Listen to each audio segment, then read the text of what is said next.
Bapak Ibu semuanya. Assalamualaikum warahmatullahi wabarakatuh.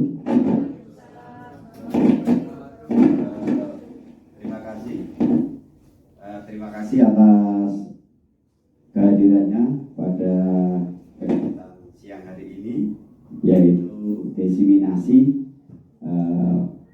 modul 1.4, yaitu budaya positif. Bapak Ibu semuanya, yang pertama, mari kita senantiasa memanjatkan puji syukur kepada Allah Subhanahu wa Ta'ala, yang mana pada siang hari ini atas ridhonya kita masih diberi kesehatan. Bersama-sama kita akan selama kurang lebih 1 jam kita akan paparkan bagaimana aksi nyata untuk modul 1.4. Jadi saya di sini Susilo, calon guru penggerak rekognisi angkatan 11, kelasnya 23. Kemudian nanti dibersamai oleh Ibu Siti Luciana, ini calon guru penggerak reguler angkatan 11, dan Bu Yaya juga angkatan 11. Baik Bapak Ibu semuanya, kami bertiga nanti akan memaparkan ada kurang lebih 4 materi, nanti terbagi menjadi 3 termin. Saya nanti materi pertama, kemudian nanti dilanjutkan oleh ibu-ibu berdua. Namun sebelum kita masuk pada materi, mari kita sedikit untuk suasana biar kita lebih fokus dan lebih refresh. Kita adakan ice breaking, nanti biar kita lebih semangat untuk mengikuti kegiatan desiminasi untuk modul 1.4, yaitu budaya positif. Sederhana Bapak Ibu semuanya, nanti ice breakingnya ketika nanti ikuti gerakan saya, jangan diikuti kata-kata saya.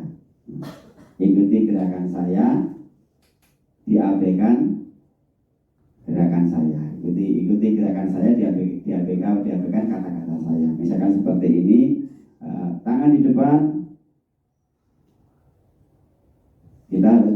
kita melakukan samping. Jadi ikuti kata-kata saya. Tangan di depan, berarti sama kalau ini. Tangan di atas, sama berarti ini. Jadi kata-kata saya dengan gerakannya sama. Tapi yang ini adalah kuncinya adalah ikuti gerakan saya, abaikan kata-kata saya. Ada ya? Kita coba dulu. Yo, sama-sama. Biar tidak ngantuk. Ya, baik, semangat ya. Tangan di atas, dua tangan. Nah, kalau kita pakai dua tangan. Tangan ke samping, tangan ke depan, tangan ke atas, tangan ke depan. Iya, boleh ya. Ikuti gerakan saya, jangan kamu ikuti kata-kata saya. Ya. Tangan ke atas. Iya, tangan ke atas. Tangan ke samping. Ya. Tangan ke depan. Sama. Tangan ke samping. Ya. Tangan ke depan. Iya, udah. Baik, tepuk tangan saja. Sudah mulai sedikit ya. Terterakan ini. Nah, baik. Bapak Ibu semuanya, sebelum kita masuk pada materi, kita sedikit kita cermati, kita lihat tayangan film ini. Ya, silakan Bu. Ya.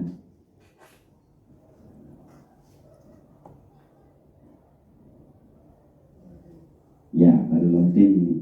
Ini adalah kegiatan budaya positif yang dilaksanakan di SMA Negeri 1 Sidoarjo. Ya, ini adalah anak-anak ketika masuk ke sekolah, yaitu dengan cara kita berjabat tangan dulu di depan, yang dihadiri oleh seluruh sebagian daripada Bapak Ibu guru kita di depan. Ini adalah guru-guru yang energik, yang berpotensi. Nah, ini adalah guru SMA 1 Sidoarjo yang nantinya akan menerima jabat tangan dari anak-anak kita yang baru masuk. Ini salah satu ya. Ini ya cukup. Ya baik. Jadi Bapak Ibu ini adalah salah satu contoh budaya positif yang dilaksanakan di SMA Negeri 1 Sukoharjo.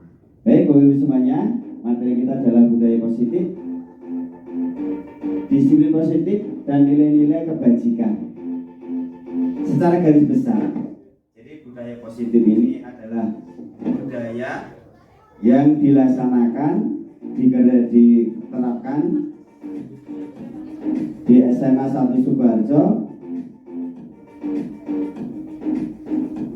Ya, ceknya dilepas saja. Ya. Gitu ya. Jadi budaya positif di sini tujuannya untuk apa? Agar di dalam kita membersamai anak, betul-betul anak itu bisa nyaman, bisa merdeka sesuai harapannya. Nah, jadi tidak ada tekanan dari manapun. Jadi disiplin positif dan nilai kebajikan. Jadi kita menanamkan kebiasaan yang baik di sekolah kita, termasuk nilai kebajikan. Ini kaitannya dengan disiplin positif. Yang kedua, motivasi perilaku manusia dan kebutuhan dasar. Bahwa motivasi perilaku manusia itu ada dua.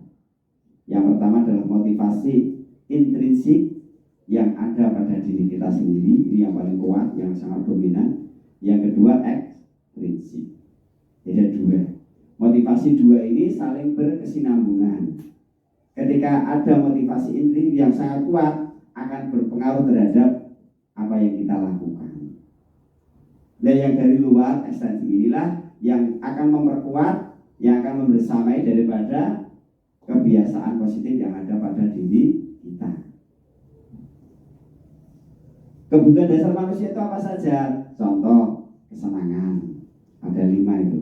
Kesenangan, kemudian hidup yang layak, kemudian penguasaan. Itu adalah kebutuhan hidup manusia.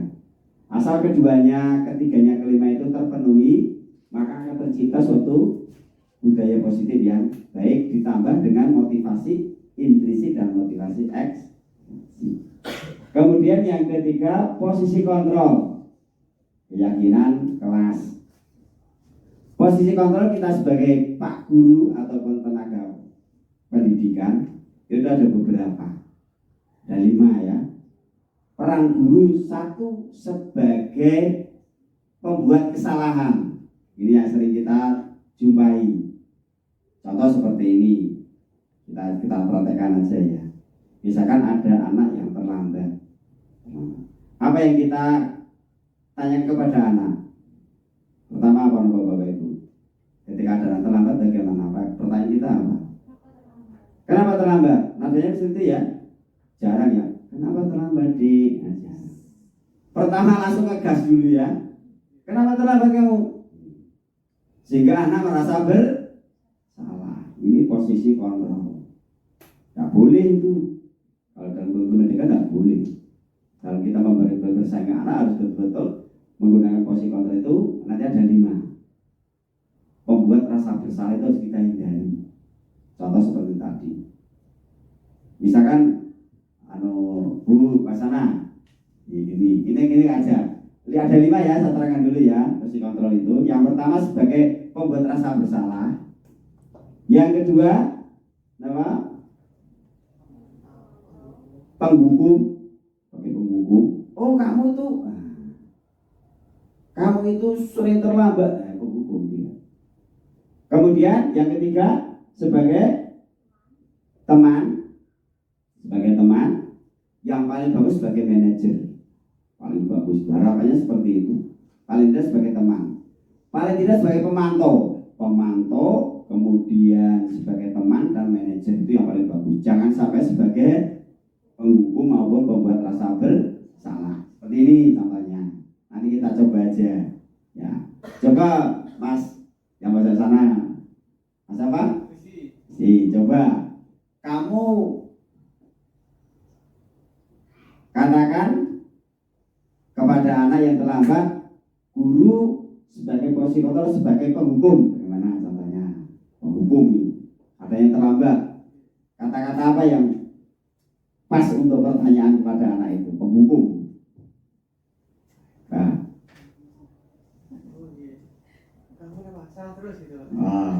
Nadanya jangan gitu, ketos biasanya. Ya ketos ya. Ya ketos. Kalau tidak ketos biasanya dia beda. Intonasi itu beda. Kenapa kamu terlambat terus? Nadanya tinggi biasanya itu. Jadi penghukum juga gitu. Nadanya ketos. Kencang banget itu. Wah, sebelahnya intonasi ketika kita sebagai pemantau. Nah, ada anak terlambat dia sebagai pemantau. Apa yang perlu kita katakan kepada anak? Ya, pemantau. Coba, anak datang terlambat. Nah, apa yang kita katakan dulu? Pertanyaan apa yang pas untuk kita sebagai pemantau? Pemantau ya mengamati, observasi, apa? Awas. Ini Pak, Apa? misal Mas Rizky. Terlambat. Kenapa Mas Rizky kok terlambat? Ada apa? Nanti kena perjalanan. Lebih lunak ya ini ya, lebih lunak. Kenapa terlambat Mas? Ini sudah pemantau, sudah agak lunak. Kalau tidak sebagai pemantau, kita sebagai guru. Coba Bu. Nah, sekarang sebagai teman. Nah, yang kita anggap itu adalah teman. Pertanyaannya apa gitu biar anak itu posisinya sebagai teman. Ada anak terlambat. Apa? Kamu tuh ngapain? Kok terlambat? Kok terlambat ngapain? Bahasa teman gitu ya. Bahasa teman gitu. Itu biasanya kita terapkan di TK dan SD. Itu biasanya nyambung. Kalau SMA nanti ya bisa. Bagaimana kita cara menerapkannya? Kita anggap sebagai teman. Ya, jadi kenapa kamu terlambat? Oh iya, tadi kamunya kesiangan. Lu kok kesiangan? Oh itu. Gitu ya. Yang terakhir, masih ada ya pemantau. Sekarang yang terakhir sebagai apa? Manajemen. Wah ini kata-kata yang kita sebagai manajemen apa? Ini yang paling bagus itu. Itu harapan kita sebagai guru, sebagai seorang posisinya sebagai manajemen. Apa Mas? Manajemen, mengelola diri kita, memanage kita sebagai seorang guru. Bagaimana kita menghadapi siswa yang telat, tapi posisi kita sebagai manajer. Nah, gimana contohnya? Rumahnya di mana Mas? Oh ya, rumahnya di mana? Rumahnya di mana Mas? Kok terlambat? Nanti kita masuk pada ini restitusi, sekitar restitusi. Nanti masuk di sana. Jadi urutannya seperti itu. Jadi kita menghadapi siswa dengan budaya positif ini, kita menganggap kita anak itu diajak untuk berpikir. Nanti kita juga masuk pada nanti coaching. Jadi kita nanti mencari informasi kepada anak, kemudian kita gali kenapa kok terlambat. Nanti sampai dengan ketemu jawabannya juga dari anak gitu, bukan dari kita. Tapi anak itu sendiri yang membuat suatu jalan keluarnya, sehingga anak itu merasa diberdayakan. Nek wong Jawa diuwongke. Enak kali diuwongke gitu ya. Sudah? Sekarang yang berikut adalah keyakinan kelas. Mungkin Bapak Ibu semua sudah tahu bagaimana kita membentuk keyakinan kelas. Dengan tujuan apa? Agar dalam pembelajaran nanti anak bisa nyaman. Keyakinan di kelas di sini harus ada suatu apa? Kerjasama, kolaborasi antara pemimpin pembelajaran dengan siswa. Harus ada itu. Jadi harus ada kerjasama, kesepakatan, sehingga keyakinan itu betul-betul bisa diterapkan di keseharian pada waktu pembelajaran. Kalau saya itu kebetulan guru olahraga, ada 4 keyakinan yang saya terapkan. Yang pertama adalah kehadiran. Ini harus kita sepakati dulu. Karena kalau nggak sepakati nanti yang datang banyak yang telat. Nah, yang kedua keseragaman. Seragamnya nanti bagaimana? Kalau tidak pakai seragam bagaimana? Kalau seragamnya ketinggalan bagaimana? Di situ ada kesepakatan. Kemudian yang ketiga materi. Kita menggunakan kurikulum Merdeka, berarti di situ ada modul ajar, ada ATP, ada CP. Kalau dulu ada silabus, ada kompetensi dasar, ada LPP. Hanya beda redaksinya, tapi sama semuanya. Nah, itu. Kemudian yang terakhir adalah asesmen, penilaian. Kalau penilaian kurikulum 13 itu ada 3 ranah, ada kognitif, afektif, dan psikomotor. Kalau kurikulum Merdeka hanya satu nilai saja, daripada ketiga ranah jadikan satu ditambah dengan P5. Itu saja perbedaannya. Jadi itu yang saya terapkan ketika kita di kelas. Sebelum kita memberikan pembelajaran, pertama kali kita ketemu harus kita buat keyakinan, sehingga nanti pertemuan kedua sudah lancar. Misalkan saya kok tidak bawa kaos, apa yang saya lakukan? Anak sudah tahu. Kok saya terlambat, apa yang saya lakukan? Sudah tahu. Kok saya sakit pada olahraga, apa yang saya lakukan? Anak sudah tahu. Kalau nggak seperti dari awal tidak diberi keyakinan, anak bingung. Aku naik motor piye yo? Aku naik ranggo seragam piye yo? Aku naik lorong neng tidak parah. Jadi lorong itu sentik gitu apa? Pilek gitu. Terus apa yang saya lakukan? Di situ ada kesepakatan. Selama kamu bisa jalan, bisa artinya tidak parah, harus mengikuti pembelajaran di luar kelas, di belakang. Karena kita di sini yang namanya belajar itu konsepnya tidak hanya membaca, mengamati salah satu bentuk belajar. Mengamati itu belajar, ya kan? Kalau dulu kita menggunakan kurikulum 2013 atau pendekatan saintifik, ada 5M. M yang pertama adalah mengamati, menanya, kan? Mengamati itu adalah bentuk belajar. Itu kita posisi keyakinan kelas. Kemudian restitusi dan segitiga restitusi. Next. Nih materi nanti ada 4. Nanti saya kebetulan materi 1, disiplin positif dan nilai-nilai kebajikan. Next. Ya, ini budaya positif. Suasana positif sangat mendukung dalam menciptakan pembelajaran yang kondusif. Karena dengan suasana yang positif, murid dan guru akan menemukan suatu kondisi pembelajaran yang menyenangkan, sehingga proses pembelajaran dapat berjalan tanpa ada suatu beban, akan tetapi menjadi suatu kebutuhan. Nah, saya cuplikan di depan tadi. Tujuan daripada budaya adalah membuat suasana pembelajaran nyaman. Anak belajar itu nyaman, tidak ada tekanan, sehingga apa? Tujuan pembelajaran akan tercapai. Saya yakin kan anak-anak itu mesti mempunyai tujuan kan, punya cita-cita ya. Ada yang jadi dokter, ada yang jadi mungkin ilmuwan, ada yang jadi perawat dan semuanya. Itu tujuannya. Nah, bagaimana peran kita sebagai pemimpin pembelajaran membersamai anak agar anak itu nyaman dalam belajar, gitu. Budaya positif adalah nilai-nilai keyakinan dan kebiasaan di sekolah yang berpihak pada murid agar dapat berkembang menjadi pribadi yang kritis, penuh hormat dan tanggung jawab. Ini endingnya adalah P5 atau apa? Profil pelajar Pancasila, yaitu bernalar kritis. Ada 5 dan 6 itu ya. P5 itu pertama apa Bu? Beriman, takwa kepada Tuhan Yang Maha Esa. 2 apa? Gotong royong. 3 apa? Bernalar kritis. Yang keempat apa? Mandiri. Berkebinekaan ya global. Harus hafal ini. Harus hafal. Ya.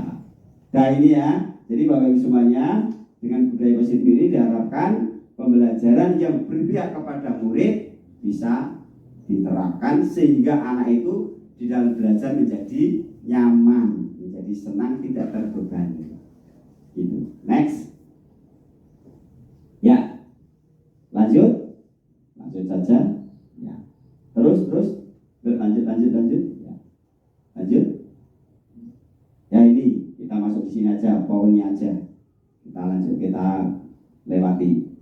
Disiplin positif merupakan suatu cara penerapan disiplin tanpa adanya kekerasan dan ancaman tentang perilaku yang efektif antara guru dan murid. Jadi di sini tadi sudah kita praktekkan ya, bagaimana kita memposisikan posisi kontrol kita sebagai guru, jangan sampai menjadi kita sebagai pembuat rasa bersalah, kemudian penghukum. Yang paling tidak sebagai pemantau lah, paling tidak itu. Yang kedua sebagai teman. Yang paling bagus sebagai manajer, yang paling bagus. Itu yang paling tinggi. Makanya di sini sesuai dengan apa yang kita bacakan tadi.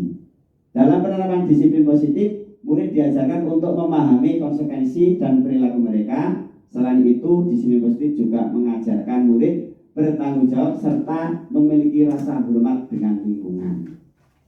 Jadi disiplin positif merupakan salah satu cara penerapan disiplin yang bertujuan untuk menumbuhkan kesadaran serta memberdayakan murid untuk melakukan sesuatu tanpa adanya tanpa sogokan, penghargaan, ancaman maupun hukuman. Baik, jadi mungkin Bapak Ibu semuanya mungkin kita refresh saja. Untuk kurikulum 2013 tidak boleh adanya penghargaan atau reward kepada anak, tidak boleh.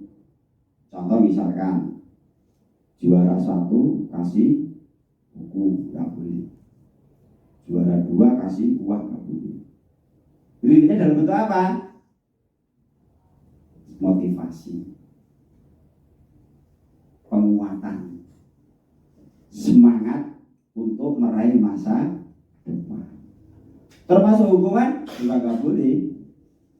Sesuai dengan budaya positif tadi, tidak boleh kita memberikan hukuman. Kamu terlambat kali, kemudian habis ini membersihkan WC, kemudian setelah itu membersihkan ruang kelas dan sebagainya. Tidak boleh. Tidak boleh ada hukuman, tidak boleh ada ancaman.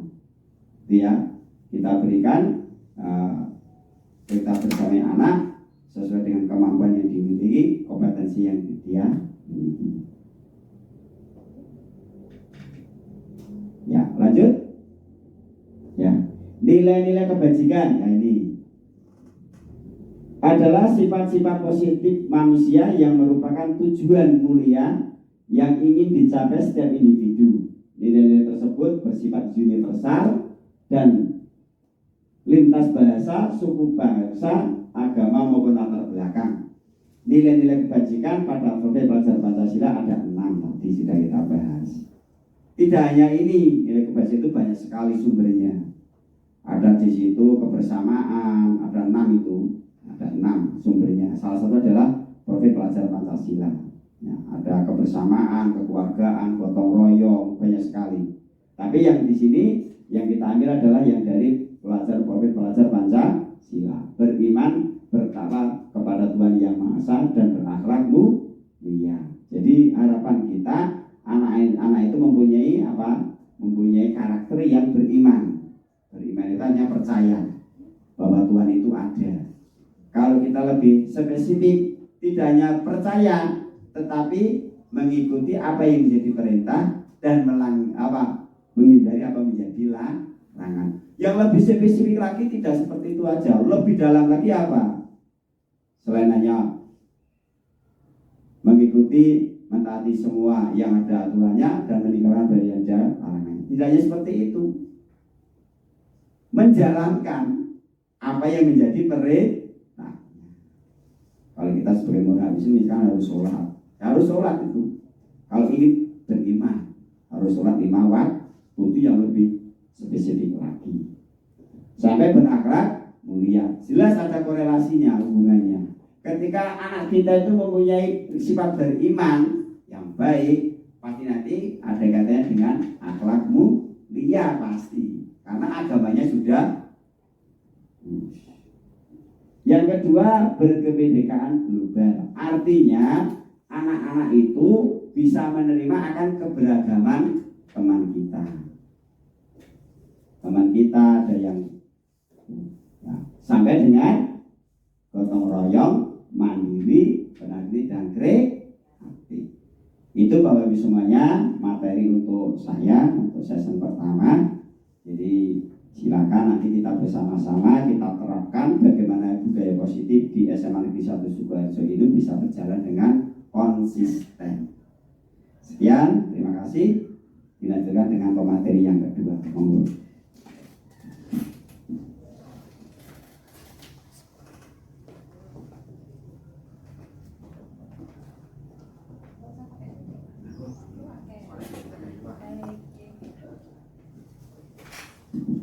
Bismillahirrahmanirrahim. Terima kasih atas kesempatan yang diberikan kepada saya. Teman-teman, Bapak Ibu hebat semua yang ada di sini, perkenankan dulu, nggih. Sepertinya pada tegang semuanya. Sebelum saya masuk ke materi yang kedua, mohon izin untuk memperkenalkan diri. Saya Ibu Siti Usiana dari calon guru penggerak angkatan 11 kelas 444 yang nanti akan berkolaborasi bersama dengan Ibu Yayah Nurhayati yang akan menyampaikan pada sesi berikutnya. Bapak Ibu semuanya sudah capek ya? Kayaknya kok masih semangat toh? Belum. Masih semangat ya? Ya, harus semangat ya. Tapi sebelum kita mulai atau masuk ke materi saya yang kedua, melanjutkan dari budaya positif yang disampaikan oleh Pak Susilo tadi, bagaimana kalau kita bertepuk bersama ya? Nah, nanti saya nggak pakai mic dulu, sebentar. Ada semacam tepuk bersama ya Bapak Ibu, nanti lanjutkan mengikuti saya. Tepuknya tepuk semangat, seperti ini nggih. Tepuk semangat, dang dang dang, ding ding ding, dung dung dung, dang dang dang, ding ding ding, dung dung dung, se, aha aha, nah, aha aha, nah, aha aha, semangat. Itu nggih, apa ya?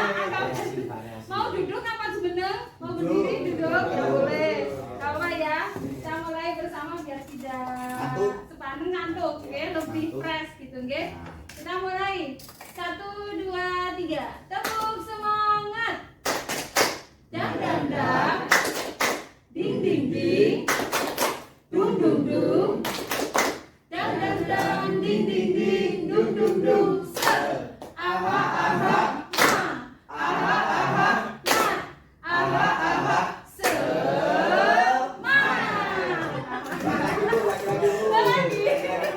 Lagi ya.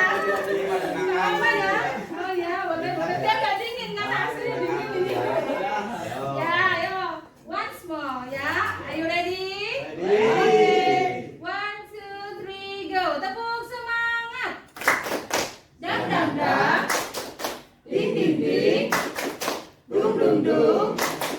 Dang dang dang. Ding ding ding. Dung dung dung. Aha aha.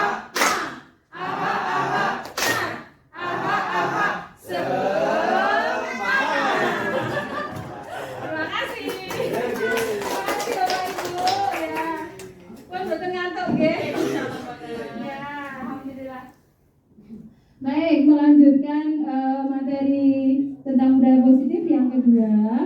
Ini kami sampaikan tentang motivasi perilaku manusia dan kebutuhan dasar.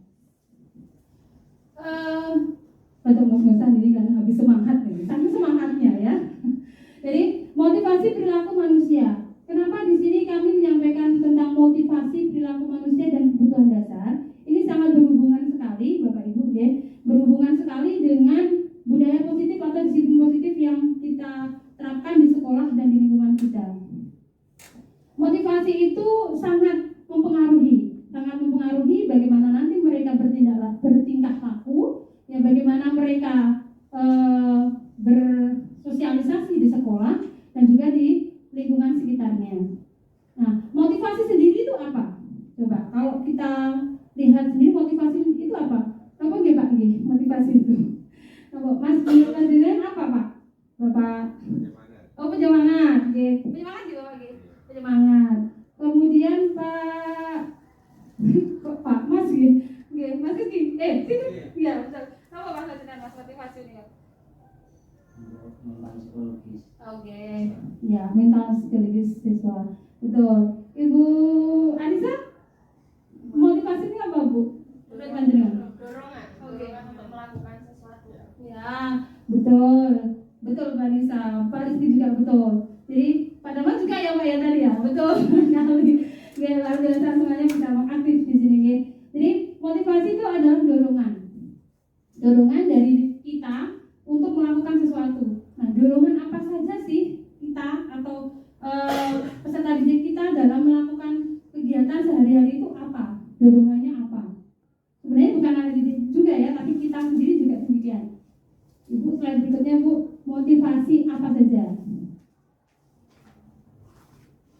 Baik, motivasi yang pertama adalah motivasi untuk menghindari ketidaknyamanan atau hukuman. Ya, motivasi untuk menghindari ketidaknyamanan atau hukuman.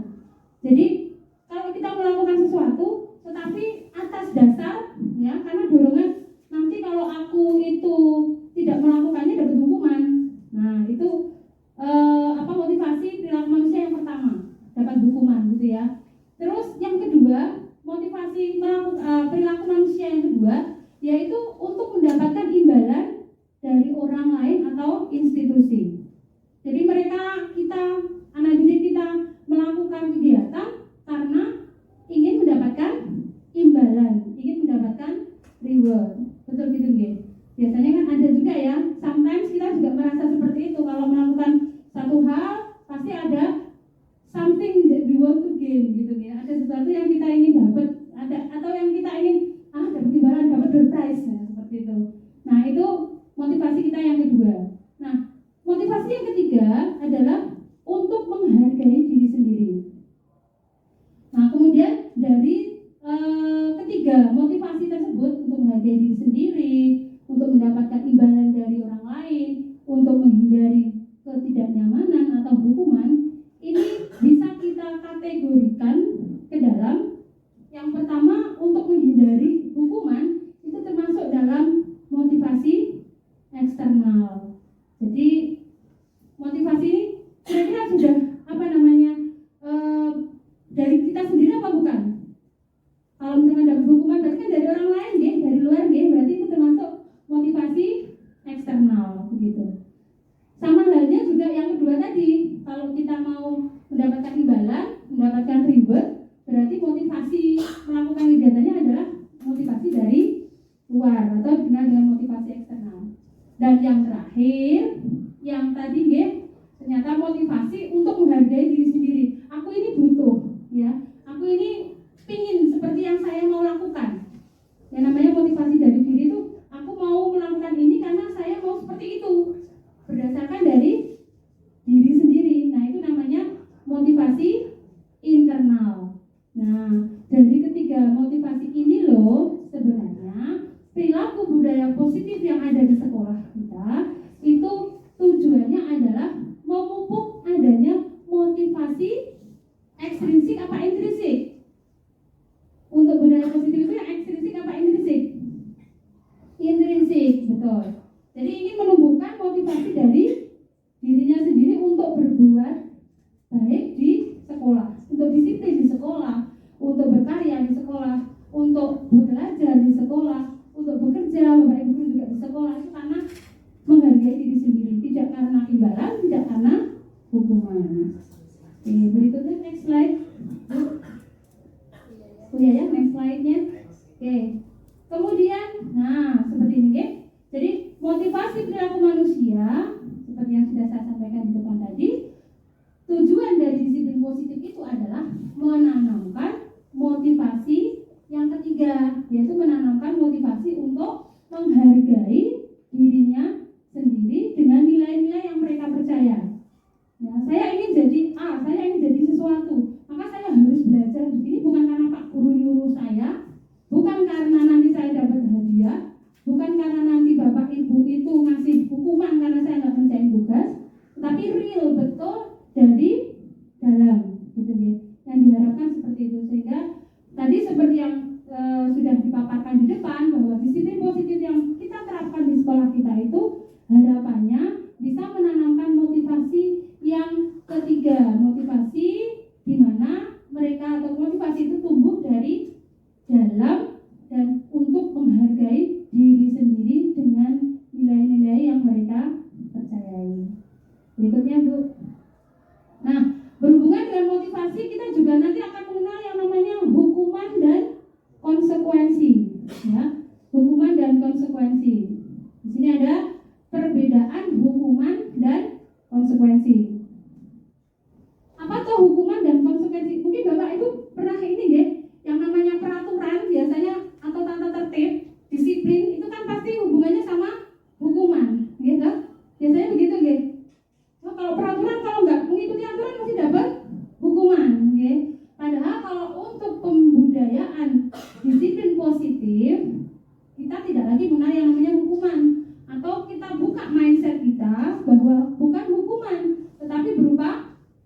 konsekuensi.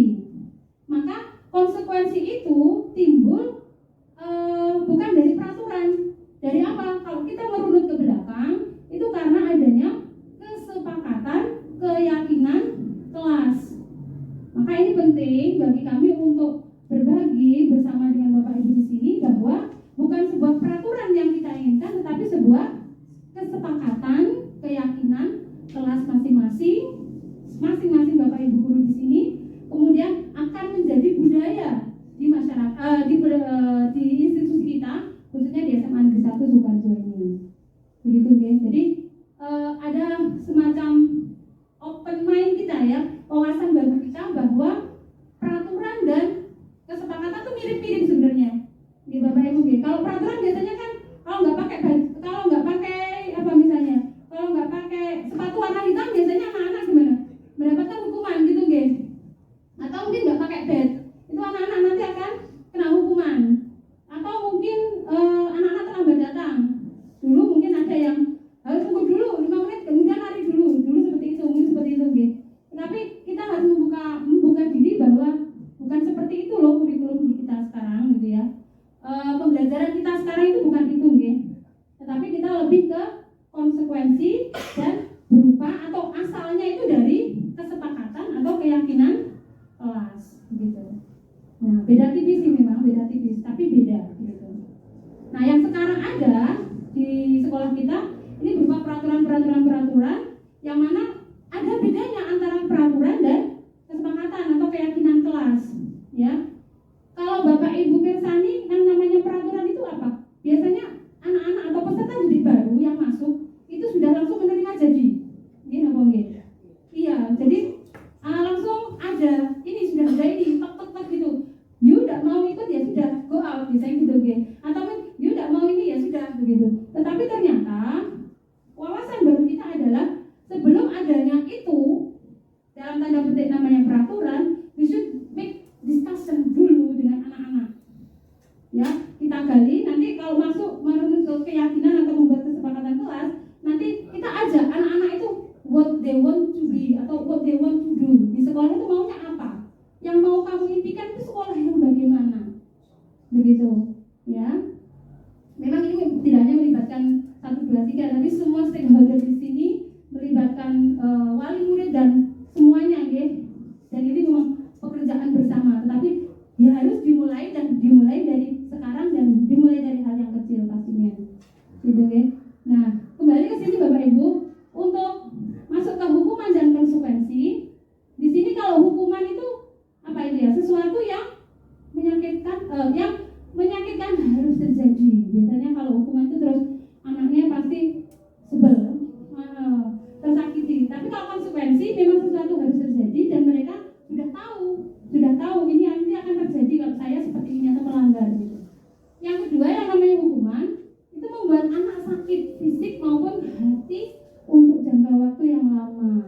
Ya, biasanya kalau sudah namanya hati itu biasanya long lasting ya, susah untuk hilang. Mau dihapus itu susah, tidak bisa dengan kata-kata, biasanya begitu. Ini banget ya. Long lasting dan susah banget hilangkan. Nah, tapi kalau konsekuensi apa? Membuat anak merasa tidak nyaman tapi dalam jangka waktu pendek, ya, karena dia sudah tahu dan membuat kesepakatan itu. Jadi that's no problem karena harus terjadi gitu ya. Nah, yang ketiga, untuk hukuman itu apa? Anak biasanya membenci disiplinan, jadi nggak mau. Jadi aku nggak mau, malas, nggak mau mendekati hal itu lagi. Tapi kalau konsekuensi biasanya akan lebih menghargai disiplin. Lanjut, hukuman itu biasanya sebuah paksaan, tapi kalau konsekuensi stimulus dan pelanggaran dan sebagainya tadi yang sudah disebutkan di situ, kehilangan hak, dibuat hidup tidak nyaman, kemudian diasingkan sementara atau time out, biasanya seperti itu. Nanti kita mencoba bareng-bareng bersama kita buat kesepakatan kelas ya, meskipun kita masih mengerjakan atau menerapkan di sekolah kita itu masih belum 100% semuanya ya, tapi berusaha slowly but sure tetap ada pembukaan wawasan kita ya, membuka our mindset baru tentang yang namanya hukuman dan konsekuensi. Lanjut Bu. Kemudian di sini juga ada penghargaan ya, selain hukum hukuman dan konsekuensi juga ada penghargaan. Apa itu penghargaan? Nanti bisa kita lihat ya, namanya penghargaan itu ya disetujui oleh murid guru, murid tahu konsekuensi, murid dibuat tidak nyaman untuk jangka waktu pendek. Karena anak penghargaan itu kan kadang anak saingan dia biasanya masih ada seperti ini ya, terus kayaknya dipantau, dimonitor sama bapak ibu guru, bukan dari internal gitu jadinya ya, itu yang dari penghargaan. Lanjut Bu, berikutnya Bu. Nah, kalau kita berikan penghargaan biasanya ada dampak-dampaknya tadi ya. Jadi ada pengaruh jangka pendek, jangka panjang. Penghargaan yang tidak efektif mungkin bisa meneruskan hubungan, mengurangi ketepatan, menurunkan kualitas. Penghargaan itu bisa mematikan kreativitas, karena mungkin anak yang tidak mendapatkan penghargaan itu biasanya paling saya segitu ya sudah, dia tidak jadi berkreasi lagi, jadi seperti itu. Dan ada lagi yang penghargaan itu biasanya menghukum gitu ya, rasa itu seperti menghukum gitu. Oke, lanjut Bu. Satu lagi saya ingin minta, sampai situ stop dulu Ibu. Kita coba lihat dulu ini ada beberapa contoh penerapan untuk perbedaan hukuman dan konsekuensi. Coba kita terapkan di sini. Tadi kalau hukuman sifatnya menyakiti gitu ya, tapi kalau yang konsekuensi berarti tadi tidak menyakiti ya, tapi lebih sesuatu harus terjadi dan saya sadar kalau itu yang terjadi dan sakit hatinya itu tidak lama tapi sebentar atau jangka pendek. Coba sekarang kita baca dulu. Ada satu tindakan seperti ini. Mencatat 100 kali di dalam buku dengan kalimat saya tidak akan terlambat lagi karena terlambat ke sekolah. Nah, menikah menurut Bapak Ibu maksudnya hukuman atau konsekuensi? Coba. Nah, oke. Nanti kita satu sampai bawah. Terus yang kedua, lari mengelilingi lapangan basket 2 kali karena terlambat hadir di sekolah. Hukuman apa konsekuensi Bapak Ibu? Berapa Pak Bambang? Hukuman hukuman. Oke, saya terima dulu hukuman. Oke. Yang ketiga, murid diminta untuk push up 15 kali karena tidak menggunakan masker. Hukuman. Oke. Terus yang keempat, menggantikan kertas tugas teman yang telah dicoret-coret. Konsekuensi. Oke. Next, membersihkan tumpahan air di meja tulis karena tersenggol pada saat belajar. Konsekuensi. Pinter, bagus. Kita lanjutkan. Kemudian murid disuruh untuk mengenakan sepatu seharian di sekolah. Untuk mengenakan sepatu seharian di sekolah karena tidak mengenakan sepatu hitam. Oh ya, itu berarti tidak menggunakan sepatu ya. Hukuman atau konsekuensi? Hukuman. Oke, nanti kita lihat ya. Kemudian lari mengelilingi lapangan basket 2 kali karena terlambat 10 menit untuk pelajaran PJOK ini di mall ini. Hukuman atau konsekuensi? Bisa hukuman dan bisa konsekuensi. Apa Pak Rizky? Hukuman apa konsekuensi Pak? Kita lihat ya. Coba Pak Bambang ini Pak Bambang. Geografi ini Pak Bambang. Kalau kedua kemungkinan ya. Iya. Olahraga konsekuensi. Oh, betul. Kalau tidak ada kaitannya dengan hukuman. Betul Pak Bambang. Terima kasih Pak Rizky juga. Kita lihat dulu ya jawabannya. Ceritanya ada kuisis dan jawabannya adalah Oke. Bisa kita lihat ya. Tadi betul. Tadi yang pertama adalah hukuman, ya. Kemudian yang lain tadi hukuman juga. Yang push up tadi 15 kali karena tidak, ya itu hukuman juga. Oke. Kemudian yang mencoret-coret tadi konsekuensi. Lajeng mana lagi ya? Memberikan tumpahan air, membersihkan tumpahan air di meja. Konsekuensi. Kemudian disuruh tidak menggunakan sepatu tadi hukuman, dan yang terakhir mengelilingi lapangan tadi bisa konsekuensi karena hubungannya dengan PJOK. Kalau mungkin matematika tidak relate sama ini ya termasuk hukuman ya. Oke. Relate ya, betul. Kemudian yang terakhir Ibu. Nah, ini yang terakhir Bapak Ibu ya, nanti akan dilanjutkan dengan materi yang ketiga. Untuk kebutuhan dasar manusia. Kebutuhan dasar manusia itu ada 5. Yang pertama, kebutuhan untuk bertahan hidup. Betul ya? Kita semua ingin bertahan hidup, namanya survival ya.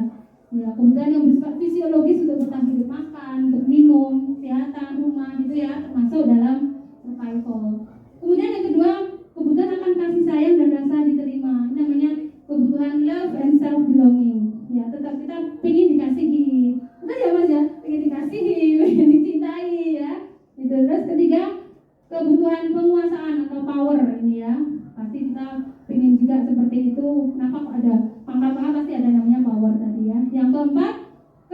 kebebasan atau freedom, juga kita ingin freedom, ingin berkreasi dan sebagainya, itu ya namanya freedom.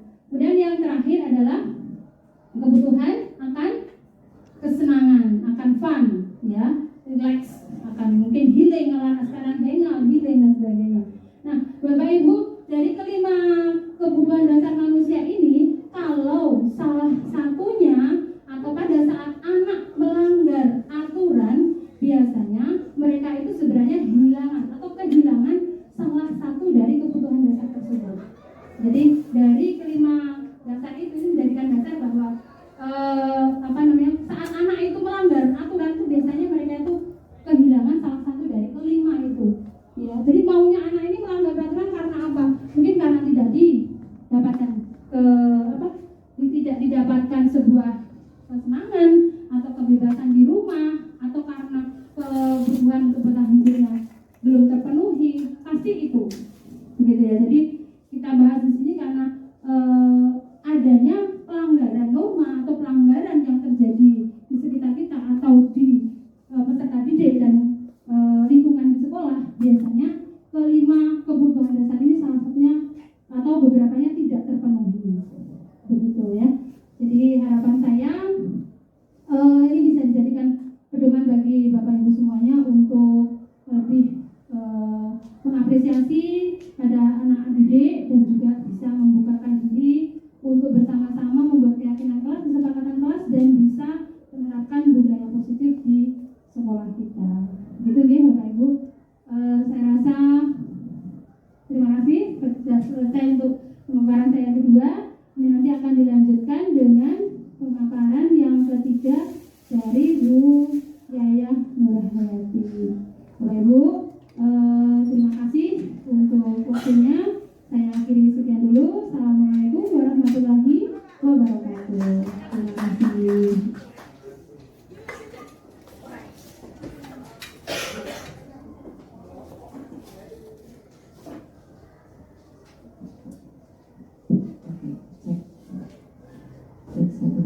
Bismillahirrahmanirrahim. Assalamualaikum warahmatullahi wabarakatuh.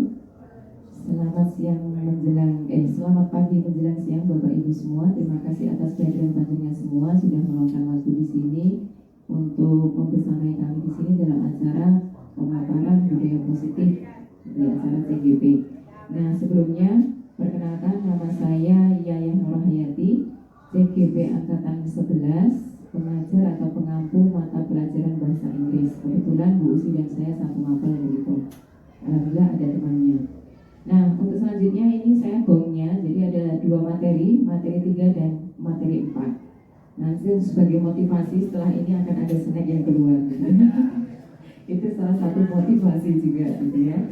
Kemudian lanjut Bu Usi. Nggak usah ice breaking ya, sebenarnya ada ice breaking juga sih sebenarnya. Oke. Materi yang ketiga adalah tentang restitusi dan posisi kontrol kita sebagai seorang guru.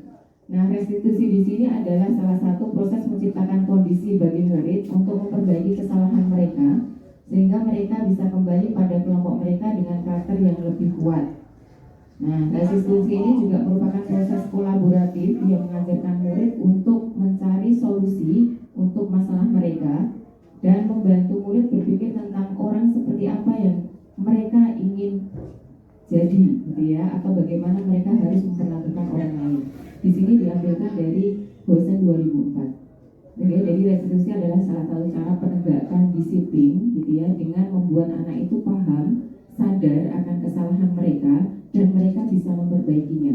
Jadi kalau misalnya siswa berbuat salah, solusi tidak serta-merta hanya dari guru, tapi ketika mereka berbuat salah, mereka juga belajar berproses bahwasanya tindakan saya ini adalah salah, dan mereka diajarkan untuk ketika salah saya harus bagaimana, gitu ya. Kemudian next posisi.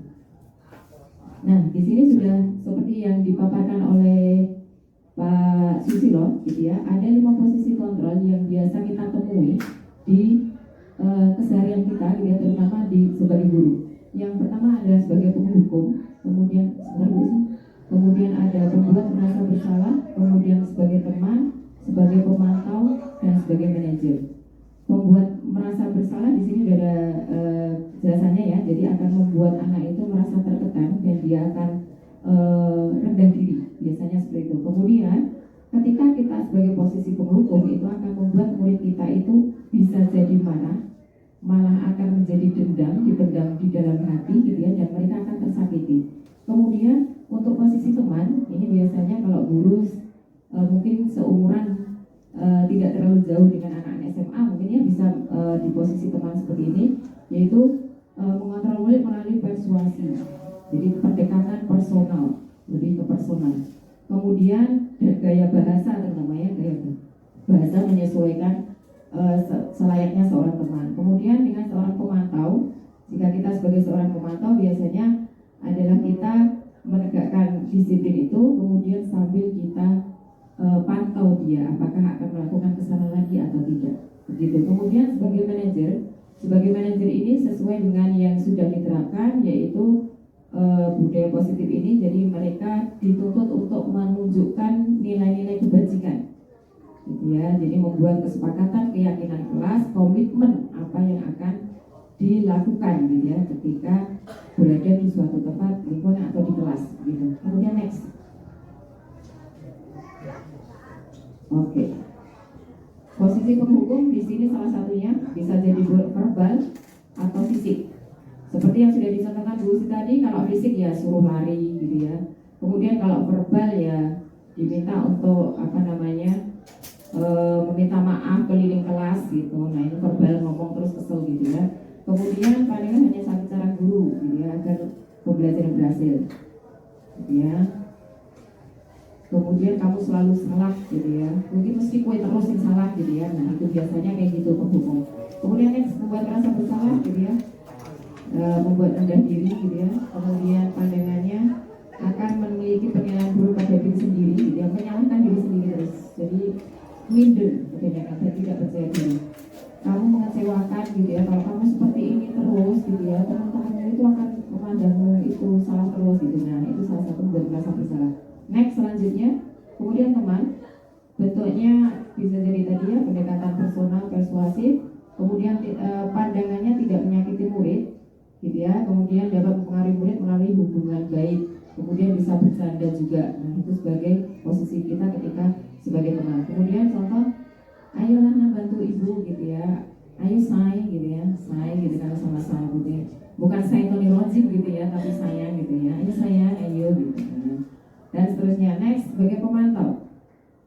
Nah sebagai pemantau seperti tadi yang sudah saya katakan, mengawasi, bertanggung jawab akan tindakan anak itu lagi akan terulang atau tidak. Jadi harus kita pantau terus. Nah itu sebagai pemantau.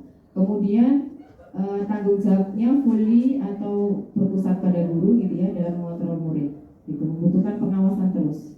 Kemudian yang contohnya, ayo kalau datang terlambat sebenarnya apa gitu ya. Besok akan biasa kasih kamu terlambat atau enggak gitu misalnya. Kemudian sebagai manajer. Nah ini adalah posisi ideal yang paling enggak harus kita punyai sebagai seorang guru, adalah posisi manajer ini yang bentuknya adalah bisa menemukan memfasilitasi siswa kira-kira apa sih kesepakatan yang bisa kita ambil dengan menerapkan nilai-nilai kebijakan universal, kebajikan universal. Kemudian pandangannya anak bisa mengontrol diri mereka sendiri gitu ya. Ketika saya berbuat seperti ini, maka saya akan memperbaikinya dengan ini gitu. Kemudian contohnya, yuk kamu meyakini bagaimana gitu ya, yang sudah kita sepakati apa, bagaimana komitmenmu. Nah itu contohnya. Next, selanjutnya. Nah keyakinan kelas. Jadi ketika Bapak Ibu di dalam kelas gitu ya akan membuat kelas itu kondusif atau tidak, itu bisa jadi kita buat keyakinan kelas. Keyakinan kelas itu ada beberapa poin yang perlu diperhatikan. Yang pertama adalah bagaimana curah pendapat, apa yang komitmen yang diinginkan siswa seperti apa, atau kelas impian mereka seperti apa. Nah itu curah pendapat.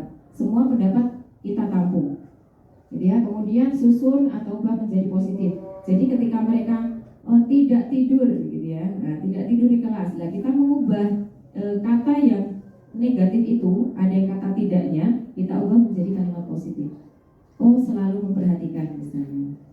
Kemudian tinjau ulang atau pahami nilai kebajikan yang dituju apa? Apakah terkait dengan kedisiplinan, ketertiban, kerapian, atau kondisivitas. Kemudian next selanjutnya ada tinjau ulang keyakinan lagi, keyakinan kelas yang sudah disederhanakan, dibuat poin-poin gitu ya. Jadi kalau misalnya ada komitmen atau keyakinan yang sama, kita jadikan kombinasikan menjadi satu. Kemudian disepakati bersama-sama, ini keyakinan kakak kelas kita. Bisa jadi setiap guru memiliki keyakinan yang berbeda, ya. Kemudian diumumkan atau dipajang. Nah, hal ini dimaksudkan untuk sebagai pengingat, gitu. Kemudian next, iya, contoh keyakinan kelas nih, selalu bersikap positif, ya, memperhatikan guru, gitu ya, berkomitmen kepada setiap tugas, gitu ya. Kemudian setiap anggota kelas perlu senang dan lain sebagainya.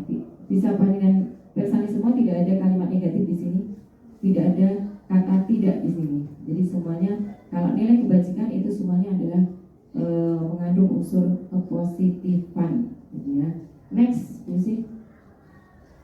Oke. Ada contoh keyakinan kelas yang disepakati, bisa jadi di bawah tema misalnya hormat, gitu ya, selalu menghormati teman dan guru, gitu ya. Jadi tidak ada bullying di sana otomatis. Kemudian ada bekerja, diterima dan memiliki, contohnya, gitu ya, mengerjakan tugas bersama-sama, gitu ya, boleh. Kemudian next selanjutnya Bu Sri. Nah, kita masuk ke materi keempat Bapak Ibu. Nah, jadi kalau misalnya ada pelanggaran siswa, gitu ya, apa yang kita lakukan? Yang kita lakukan adalah menegakkan segitiga restitusi. Kenapa segitiga? Karena ada 3 tindakan di sana. Yang pertama adalah tadi ya, restitusi sudah ya, bagaimana penegakan disiplin. Oke. Yang pertama, karena kenapa segitiga? Karena di sana ada 3 tindakan yang kita lakukan. Yang pertama adalah menstabilkan tindakan. Yang kedua, memvalidasi tindakan yang salah. Kemudian yang ketiga, menanyakan keyakinan. Itu. Jadi contohnya, ada contohnya nggak ya Bu sih? Nih, menstabilkan identitas itu kita meyakini, menetralkan suasana bahwasanya setiap orang itu manusiawi membuat kesalahan. Jadi kita tidak serta-merta menimpakan kesalahan pada anak yang berbuat salah tersebut. Menstabilkan diri. Gak apa-apa nak, Bu Yaya yakin kamu punya alasan kenapa kamu datang terlambat misalnya. Kemudian yang kedua adalah memvalidasi tindakan. Nah, memvalidasi tindakan ini, anak mengakui bahwasanya kemarin Bu Yaya lihat kamu terlambat ya. Iya Bu, saya terlambat 10 menit di pelajarannya Pak ini misalnya. Nah itu mereka menyadari mereka berbuat salah. Kemudian yang terakhir, yang ketiga yaitu menanyakan keyakinan. Oke, kemarin kita sudah ada kesepakatan kalau misalnya ada keterlambatan, maka solusinya adalah apa, gitu. Karena kita sudah membuat kesepakatan di atas, maka anak sudah paham. Kita harus berdisiplin, gitu ya. Next, berarti besok tidak terlambat lagi. Dan itu terlambat, harapannya dengan segitiga restitusi ini, anak sudah tidak akan mengulangi kesalahannya lagi. Ya, kemudian next, sudah? Oke, itu saja yang bisa saya sampaikan. Kurang lebihnya mohon maaf. Ya, sebenarnya ada praktek simulasi nih Pak nih. Bisa nggak ya Pak? Oke, saya punya simulasi tindakan gitu ya. Panjenengan semua bisa tebak ini saya sebagai posisi kontrol sebagai apa? Gitu nggak? Oke, contohnya kayak gini. Aldi kesini. Kenapa kamu pakai sepatu putih? Oke, lepas, nggak usah pakai sepatu. Kira-kira saya di posisi kontrol apa? Yes, that's right. Penghukum. Jadi saya meminta anak itu tidak memakai sepatu, gitu kan? Itu bukan, that's not the solution ya, bukan solusi. Jadi itu akan menyakiti. Oh ya, bahasa Inggrisnya keluar otomatis ya. Jadi ketika anak tidak memakai sepatu itu akan menyakiti dia. Dia akan malu, kemudian dia akan sakit ketika berjalan otomatis. Nah, terus selanjutnya. Ayo sini nak, sini duduk sini. Nah, kata teman-teman, kamu kemarin tidur di kelas. Nah, sebenarnya ada apa toh? Ada yang bisa Bu bantu mungkin? Kira-kira? Bukan, oke? Bukan. Saya suruh duduk bareng sama saya. Yes, that's right, teman. Karena diminta untuk duduk bareng, ayo duduk sini dulu. Nah, kayak teman kan, otomatis. Oke, selanjutnya Alfi, coba sini Vi. Kalau kamu selalu tidur di kelas, gitu ya, Bu yang nanti akan mendapatkan teguran terus dari kepala sekolah. Ini gimana? Kira-kira saya berposisi sebagai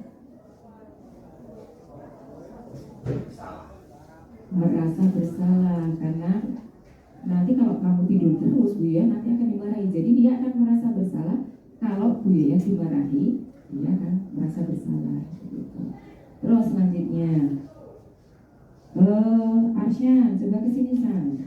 Oke, Bu ya kemarin di absensi kamu 3 kali tidak masuk. Ini kira-kira konsekuensinya kamu mau bagaimana?